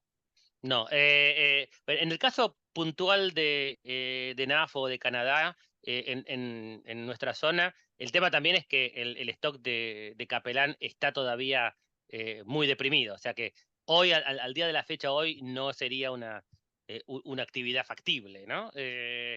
Pero aún si lo fuera, la discusión hoy por hoy al menos no pasa por objetivos en términos de producción de proteína. Todas las discusiones en las cuales yo he estado envuelto de una manera más directa o indirecta, el tipo de objetivos que se discuten más allá de, digamos, los objetivos puntuales saliendo desde lo ecológico en términos si las capturas son o no son sustentables o los niveles de captura, cosas así, siempre pasan por una cuestión de, número uno, ya sea número de empleos o número dos, rendimiento económico. El concepto de pesquerías como fuente de alimento más global, más de representación de aporte de proteínas al mundo, se habla, se discute, es un tema de conversación, pero y se puede usar muchas veces o se lo ve muchas veces usado en términos de promoción de la pesca o de promoción de la actividad, pero como un elemento de relaciones públicas más que un objetivo real. Cuando vos ves dónde están las discusiones en general siempre pasan por una cuestión desde el punto de vista económico y social, pasan por una cuestión de empleo y pasan por una cuestión de rendimiento económico para las empresas que están involucradas. Lamentablemente la conversación no ha pasado, al menos en mi experiencia, en términos concretos, prácticos, más allá de eso. Eventualmente yo creo que vamos a llegar a cuestiones de esas porque cambio climático se nos viene, todos los números nos dicen que tenemos que esperar una reducción de un 20% de la productividad de los sistemas marinos y las cosas salen como se espera que salgan. Así que, y si pasan esas cosas, producción de proteína va a ser importante, realmente enfocar pesquerías en niveles tróficos más bajos, obviamente es la respuesta, bueno, básica, decir, bueno, o sea, voy a la fuente más que, que a la punta de la pirámide trófica, pero vivimos el mundo en el que vivimos, ¿no? O sea, hay que ver, digamos, mi experiencia es que si uno trata de ser radical en estos cambios, no conseguís ningún cambio. Los cambios empiezan a aparecer cuando los vas llevando de la mano pasito a pasito, aprovechando las oportunidades que se presentan y tratar de empezar a mover ese barco gigante que es el sistema de manejo en una dirección un poco mejor. Pero cambios revolucionarios no los veo en la práctica, más allá de que uno en el corazón uno diría, me encantaría cambiar un montón de cosas, pero en la práctica hay que empezar a cambiar las cosas desde donde las cosas están. Y el deseo de cambiarlas a un punto súper mejor pasado mañana siempre lleva a desilusiones, bueno, conflictos y a eventualmente ausencia de cambio, ¿no? Porque todos estos sistemas han sido construidos para ser resilientes al cambio. Los sistemas de manejo me refiero, ¿no? Aman el status quo. Entonces, moverlos de ahí siempre es extremadamente difícil y solamente lo conseguimos despacito. Puede haber algún ejemplo en el mundo que cosas cambiaron drásticamente para bien, ¿no? Pero yo no conozco demasiados de esos, si es que conozco alguno. Bien. Mariano, tenemos un comentario en el chat que tiene que ver con esto, de Santiago Montealegre Quijano, que dice, una pregunta, ¿es más fácil para un gestor o un pescador entender un resultado que apunta para un nivel bajo de abundancia, lo que sustenta una medida de regulación pesquera, que un resultado a nivel de todo un ecosistema? ¿Tendrías algún ejemplo concreto acerca de cómo Canadá superó a lo largo de estos más de 20 años para haber conseguido hoy en día implementar la gestión ecosistémica de los recursos pesqueros?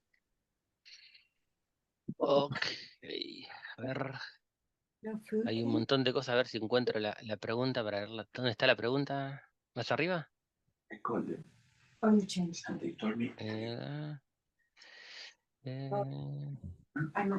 Ok, la respuesta, Santiago, es, ¿no? Sí. Primero, en Canadá y en NAFO estamos tratando de implementar una gestión ecosistémica. Hemos avanzado en algunas cosas, no estamos ahí tampoco. O sea, es uno de los tantos ejemplos en el mundo donde estamos avanzando, pero las cosas siguen incompletas. O sea que no vean a Canadá o a NAFO como, la panacea, ellos consiguieron todo esto. No, nos seguimos peleando todos los días. El 90% de la discusión sigue siendo monoespecífica. Lo que estamos es aportando un poco más para tratar de mover la discusión en otra dirección. Número dos, el asesoramiento se sigue dando en todos los casos a nivel de stocks individuales. O sea, como mostré en uno de los slides, el asesoramiento en NAFO, por ejemplo, hay una planilla, digamos, o una hoja resumen para cada stock, donde el Consejo Científico provee el asesoramiento, y dentro de esa planilla hay un elemento más, que es cuál es el nivel de explotación del gremio al cual esta especie pertenece. Junto con eso hay otro informe separado, que van todos juntos, donde muestra cómo es el nivel de captura a nivel ecosistémico y cuán lejos está de ese límite de referencia, ese punto de referencia que se ha establecido. Pero la información sigue siendo provista a los gestores a nivel de especies individuales, porque esa es al día de hoy la moneda de cambio y va a seguir siéndolo, más allá de si los objetivos cambian. O sea, las regulaciones en general van a cuotas para especies individuales o para stocks individuales. En los casos de pesquerías mixtas puede haber un poco más de variabilidad en eso, pero el trabajo siempre va a tratar de asesorar desde la perspectiva del stock individual. El otro punto que también es importante y que también ayuda a que tanto gestores como los pescadores mismos y la industria empiecen a mirar algunas de estas cosas un poco más positivamente, es que ciertamente, al menos en el Atlántico canadiense, han experimentado colapsos pesqueros sumamente importantes y que no se han recuperado rápido. Entonces, hay una experiencia de vida en muchos de esos pescadores y miembros de la industria donde ya vivieron lo que significa un colapso terrible de un ecosistema. Entonces, más allá de que siempre hay una perspectiva del pescador al día de la fecha, y bueno, yo quiero pescar más hoy, y si vos le decís hay que pescar un poco menos, siempre te van a decir, no, no quiero, hoy están las cosas mejor que antes, quiero la cuota un poco más alta, esas discusiones siempre van a estar. El tema es de que cuando uno dice, bueno, pero ponete a pensar, mirá de dónde venimos, mirá de dónde estamos, es ahí donde uno tiene una expectativa distinta y una perspectiva diferente de lo que significa haberla pifiado mal. Entonces, eso ayuda, eso hace que la gente tenga una conciencia y decir, bueno, está claro que hay que entender estas cosas mejor, hay una voluntad de tratar de ser mejores en el manejo de lo que hemos sido en el pasado. Y el ejemplo del capelán y el bacalao es clásico, o sea, la gente lo ve, los pescadores lo ven, los pescadores abren un estómago del bacalao que sacan y ven el capelán ahí. Entonces, introducir conceptos como esos, de que hay relaciones de esas que hay que tener en cuenta y que nos pueden permitir mejorar el asesoramiento, es algo que se convierte en algo bastante tangible, tanto para los pescadores como para los gestores. Y aún así cuesta, porque todo el mundo siempre está cómodo donde está y sacarlos de donde están o moverlos un poco siempre es trabajo. Sí. ¿Más preguntas? Yo voy a seguir con otra. Mariano, una especie que está totalmente distribuida dentro de la zona económica exclusiva de Canadá, ¿también la maneja NAFO? No, si la especie está totalmente distribuida dentro de la zona exclusiva de Canadá, lo maneja Canadá. Y es más, hay recursos que, por el tema de la ley del mar, que los recursos asociados al fondo los maneja el Estado costero, aún si están fuera de las 200 millas. El cangrejo, por ejemplo, lo maneja totalmente Canadá, aunque el cangrejo se extienda por afuera, digamos, de las 200 millas, porque se considera a los cangrejos como asociados al fondo, como dependientes del fondo. Entonces, el cangrejo, por ejemplo, lo maneja Canadá en su totalidad, independientemente de donde esté. Pero si el recurso es un pez demersal, por ejemplo, que está exclusivamente dentro de las 200 millas, lo maneja DFO. Ok. Eso es algo que hay muchas dudas porque cuando hay una plataforma continental tan angostita como las de Centro y Sudamérica, se te junta el océano abierto con la zona costera muy rápidamente. Sí. Hay lugares que estás mirando desde la costa y estás viendo un barco industrial enorme junto con Sí. pescando al lado de una panguita. Entonces, ahí viene también el tema de la pesca artesanal y demás, ¿no? Los recursos que están dentro de la zona económica exclusiva, a quién le tocan. Y, y el problema es los que están dentro y afuera. Así que quería saber cómo hacía NAFO con ese tema. Gracias. No, sí, es así, y es más, las especies que son transboundary, migratorias, también las tiene que traer un país a la mesa, no es automático que una especie la maneja NAFO porque NAFO decide.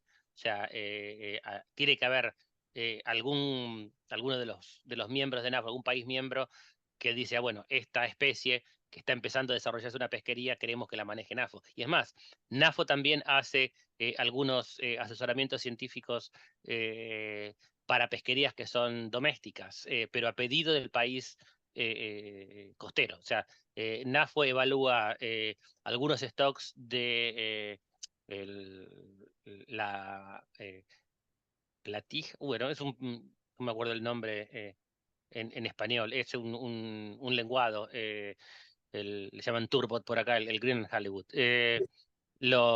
Por ejemplo, en Groenlandia y en el norte de Canadá hay stocks definidos que son completamente binacionales, digamos, ¿no? No hay zona de regulación de NAFO, pero tanto Groenlandia como Canadá solicitan a NAFO que haga la evaluación de ese tipo de stocks. O sea, los arreglos son bastante flexibles en ese sentido y dependen mucho de cuáles son las especies, qué país trae a la especie a la mesa para para que sea evaluada, y a veces hay negociaciones entre países porque prefieren no tener un recurso evaluado en NAFO, por ejemplo, y tratarlo de forma binacional, si es algo que, por ejemplo, está ocurriendo, por decir algo, entre la frontera de Canadá y Estados Unidos. Cualquier cosa que esté cruzando esa frontera y que podría ser considerada técnicamente una especie por NAFO, y sin embargo capaz que hay arreglos entre los dos países para manejar ese recurso a nivel binacional y no necesariamente dentro de la mesa de NAFO. Gracias.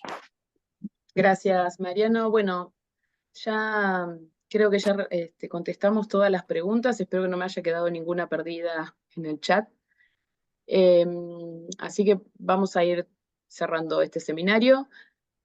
Desde ya, muchísimas gracias, Mariano, por toda la preparación de esta charla, con tantas ideas puestas ahí, ejemplos de todo tu trabajo de tantos años y todas tus recomendaciones, y además de tanta motivación que has dado en esta charla para que los países de Iberoamérica sigan entusiasmados en seguir trabajando, investigando y sobre todo de lograr un buen manejo de los recursos pesqueros y de lo que tiene que ver con bycatch o capturas incidentales y descartes. Muchísimas gracias, Mariano. Si Silvana decía algo malo, la dejaba sin cenar esta noche. No la puedo dejar nunca sin cenar.